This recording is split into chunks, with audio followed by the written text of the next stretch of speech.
in association with boxer Ade Oladipo. Ade, big week of boxing, got KSI headlining. Do you see this fight going the distance? And also, that's my first question. I'm going to ask you two questions in one. A lot was made of WBA title that Joe Fournier won a while ago. But do you think he's good enough to win an English title or a British title? No, stop it. What? you're trying to just set me up for something. Absolutely not. No, not even Southern area. I mean, these guys, I mean, look, Joe Fournier can box, but as you know and I know, there's levels to the sport of boxing. So I'm not quite sure what WBA title he got in the past, but that's in the past. I will say this though, what is he, 40, 41? In incredible shape. I thought he was going to be in Miami partying, living the life. He's obviously been training. I mean, this guy is in great shape. Trust me, I'm hitting that 40 bracket, and it's hard to still maintain some sort of abs down there. So it's clearly been working out. With regards to this, as a card, as a main event, I actually like the card, you know. And I'm being serious. I'm not just trying to sell it to you. Like, I like Deji versus Swarms for what it is. I like Anthony Taylor versus Salt Pappy, who's just over there, by the way. Easily my favourite fighter. There's something about him that I just gravitate to. And I've got to make sure that I'm very fair on the stage. I want him to win. I want him to win, and then I want him to fight KSI. I think he beats KSI as well. I think he's cheating. I think there's like 300 amateur fights there. Because I saw him sparring the other day, and his hands were just a bit too... I'm like, nah, there's something going on here. Something going on. But can't wait to see him fight. I can't wait to see the whole card. But once we get out there to the Ovo Arena, this I despise. Doing this, I can't take, because anything can happen. But come fight night, it's just doing another fight card, and I look forward to it. You touched on Salt Pappy there.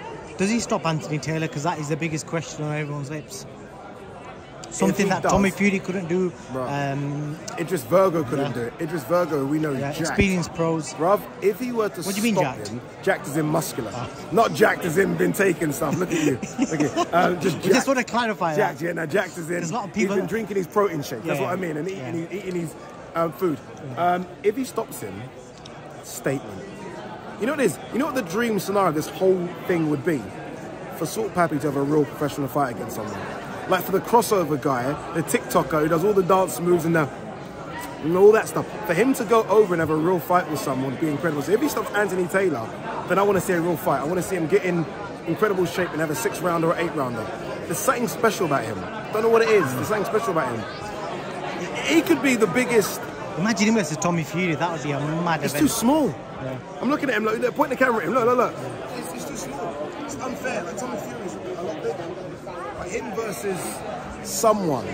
Like imagine he goes, like real talk here. Imagine he fights for a Southern area title. I'd love to see if he can do that. But maybe I'm just talking out of turn here. But I do watch him. I remember we did this first fight, me and Chris Eubank. And Chris Eubank Jr. sort of said, whoa, this guy's good. Like the surprise element even through Chris Eubank Jr. So, yeah, think about him. And we touched on Tommy Fury there. Reports have come out today that apparently negotiations are already ongoing. I've got a funny feeling we're going to see that in Saudi. I don't know why, but something tells me the Saudis are going to jump into stage KSI versus Tommy Fury. Because even let's just say KSI loses to Tommy Fury, he can still have that Jake Paul fight. I'd hate that if it were to happen in Saudi. But again, having covered, sort of this would be my third KSI fight. The crowd here, it's a different crowd. They're, you know, the age demographic's different. It would be unfair on them not to see KSI do it at the O2 Arena or anywhere bigger potentially. Could that do Wembley KSI for Tommy Fury? Yeah, Wembley. For it to go to Saudi, where I've done events there, you've been there, it's not the same. It'll be unfair. Look, I get the money, the bag's going to be too big, you've got to take the money, but I think it'd be unfair on the fans for that to go to Saudi. I think so, personally, because all the events have been over here, for KSI at least. And just moving on to Tommy's brother, Tyson.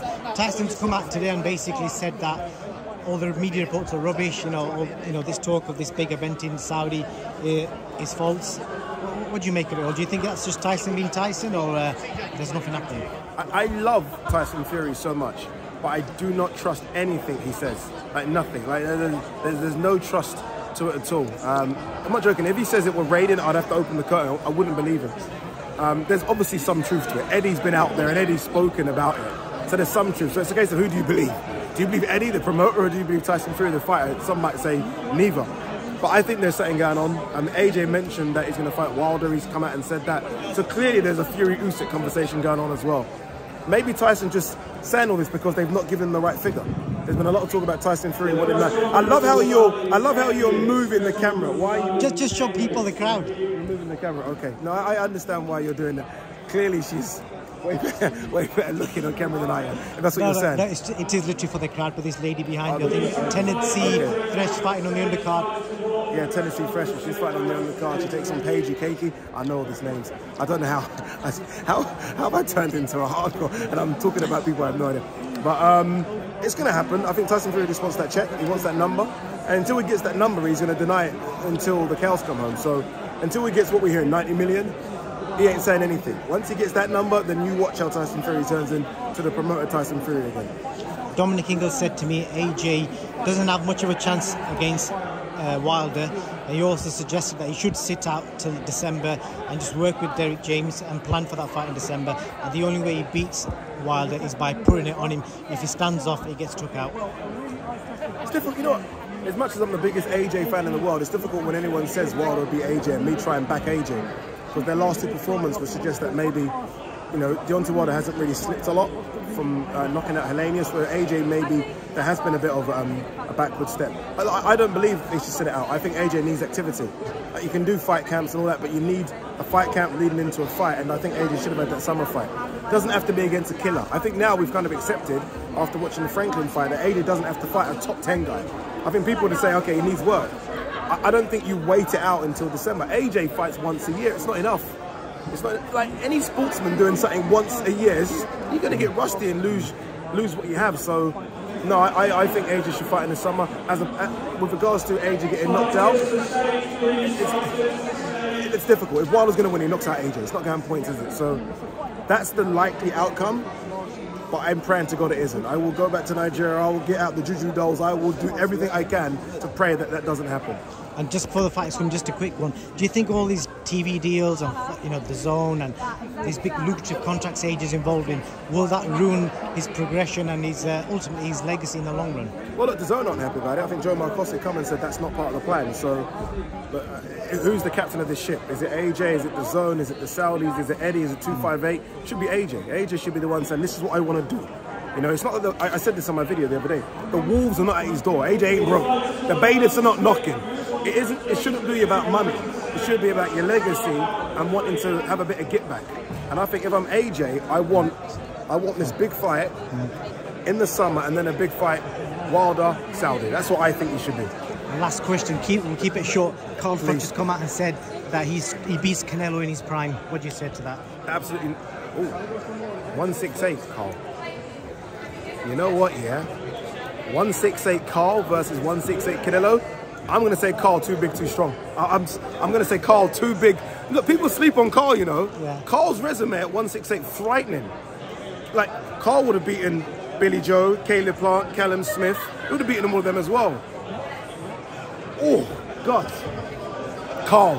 Mate, that is a great...